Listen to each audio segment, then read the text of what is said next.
కవితక్క గారికి బెయిల్ మంజూరు చేయడం చాలా సంతోషంగా ఉంది. ఏదైతే కేసీఆర్ గారు చెప్పిండ్రో కడిగిన ముత్యం లాగా కవితక్క బయటకు వస్తుందని చెప్పిండ్రో ఈరోజు అదే నిజమైంది.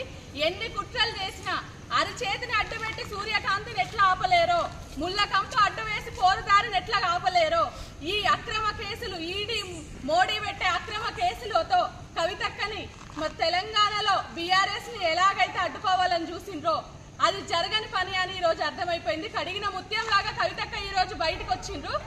ఎందుకంటే మోడీ తన జేబు సంస్థలను వాడుకొని ఒక ఆడబిడ్డని తెలంగాణ బతుకమ్మని ఇన్ని రోజులు 150 రోజుల పైగా అక్రమంగా జైల్లో పెట్టి నిర్బంధించినా కూడా అవన్నిటిని ఈ రోజు ఎదుర్కొని కవితక్క గారు బయటకు వచ్చిండ్రు.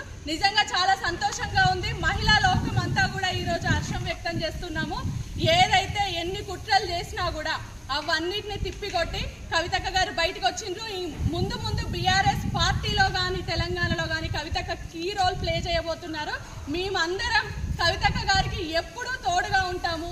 కవితక్క గారు ఎప్పుడూ కూడా ఏదైతే మహిళలకి తన మహిళా రిజర్వేషన్ బిల్లు సాధించిండ్రు, బతుకమ్మని ప్రపంచ వ్యాప్తానికి చాటి చెప్పిండ్రు. ఇట్లా కవితక్క గారు ముందు ముందు ఇంకా ఎన్నో గొప్ప పదవులలో ఇంకా ఎంతో గొప్ప ఉన్నత స్థాయిలో ఉంటుందని మనస్ఫూర్తిగా కోరుకుంటూ ఈరోజు సుప్రీంకోర్టుకి నిజంగా మేము న్యాయస్థానం మీద ఏదైతే నమ్మకం ఉందో ఆ నమ్మకాన్ని మేము ఇన్ని రోజులు ఓపికగా న్యాయస్థానాన్ని నమ్మి ఓపికగా ఎట్లా వేచి చూసినామో ఈ రోజు మా నమ్మకాన్ని నిలబెట్టిండ్రు.